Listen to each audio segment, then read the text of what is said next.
لیکن یہ چیز میں نے نہیں سنی تھی، اور نہ ہی اس کی کوئی، نہ وہ شوگر کا مریض تھا نہ کچھ اور تھا. میں نے ڈاکٹر صاحب سے کہا کہ آپ جو ہے نا اس کا یہ تو اب اینٹی بایوٹکس جا رہی ہیں، سارا کچھ جا رہا ہے، ویسے اس کے ایڈس کے ٹیسٹ کا پتہ کریں وہ کب تک آئے گا. تو مجھے لگ رہا ہے کہ اس کی قوت مدافعت کوئی نہیں ہے، اور یہ کیڑے اس طرح پڑ گئے ہیں، لیکن اس کے علاوہ کوئی اور رشتہ دار اس کا ہے ہی نہیں ہے، اور وہ کوئی چیز لا بھی نہیں رہی. دوائیاں بھی ہم نے خود اپنے فنڈ سے شروع کر لی ہیں. اس کا کرنا کیا ہے؟ اور مسئلہ یہ ہے کہ یہ جس وقت سورہ رحمان لگتی ہے تو یہ کیڑے اس کے اب تو آنکھوں سے بھی کچھ نکلے ہیں، تو اس کے ناک اور منہ سے ابلنا شروع ہو جاتے ہیں. لیکن جب ہم بند کرتے ہیں تھوڑی دیر بعد وہ منہ میں کہیں نظر نہیں آتے. تو ہمارا یہ خیال تھا کہ سورہ رحمان بند کر دیتے ہیں. اس کی بیوی نے بھی کہا کہ یہ تم لوگ پھر بند کرو، پتہ نہیں کیا تم لوگ لگاتے ہو.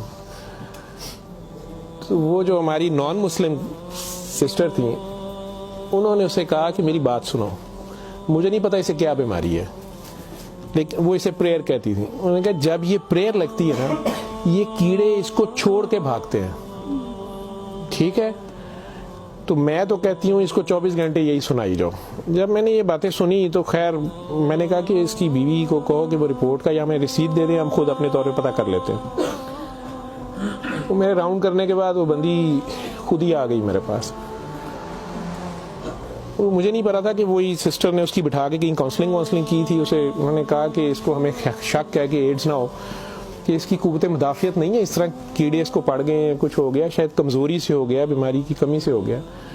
تو یہ اس کا ہم پتہ کرنا چاہ رہے ہیں. ادروائز تو جو دوائیاں ہیں وہ وہی رہنی ہے. کچھ طرح کی اس نے بات کی، کہتی کہ وہ ڈر گئی ہے تھوڑی سی، اور وہ کہتی میں نے بڑے ڈاکٹر صاحب سے کوئی بات کرنی ہے.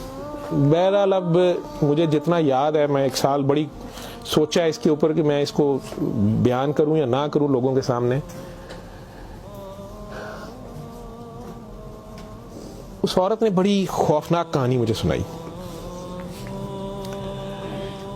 جب اسے یہ ڈر پڑا نا کہ اس کو ایڈز نہ ہو اور اس کو نہ ایڈز لگ گئی ہو، اب وہ مجھے کہنے لگی ادھر کمرے میں آ کے کہ ڈاکٹر صاحب یہ جو میرا میاں ہے نا یہ اصل میں جادوگر ہے.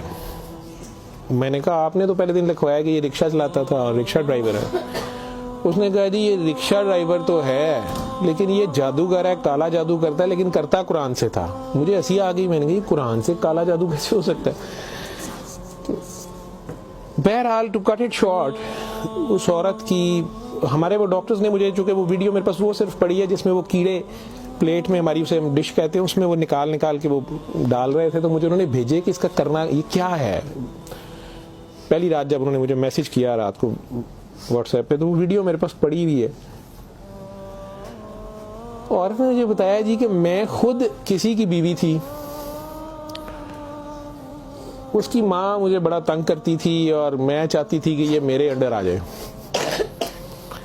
مجھے کسی عورت نے، دوسری نے بتایا، ہمسائی نے بتایا کہ یہ خامن تمہارا غلام ہو جائے گا، تم اس کے پاس چلی جاؤ. باقی تفصیلات میں نہیں جاتا. جو کچھ اس نے مجھے بتایا، اس نے کہا جی کہ یہ اس کا جادو کا توڑ ہی نہیں تھا اور اس کا کام لازمی اس کا ہوتا تھا، یہ جیسے بھی کرتا تھا. طریقہ کار اس نے کیا کہا جی، اس نے کمرے میں اندر ایک گاؤ تکیہ رکھا ہوتا تھا، اس کے اوپر اس نے وہ جس طرح اسمائلی ہوتا ہے، جو مجھے سمجھ آئی کہ اس نے کوئی بت سا بنایا ہوا تھا، اس کمرے یہ بٹھاتا تھا اور وہ لوگوں کو پہلے تو قرآن شریف بھی پتہ نہیں پڑھنے کو کہتا تھا، کچھ کرتا تھا، پھر ان کی بات سنتا تھا. سارا کرا کے جو مجھے اس کا طریقہ واردات سمجھ آیا یا جو بھی تھا، اس نے کہا جی کہ جو غرض مند ہوتا تھا نا وہ دیوانہ، عورتیں بڑی دیوانی ہوتی تھیں، ٹھیک ہے، یا ینگ لڑکے لڑکیاں کہ میری وہاں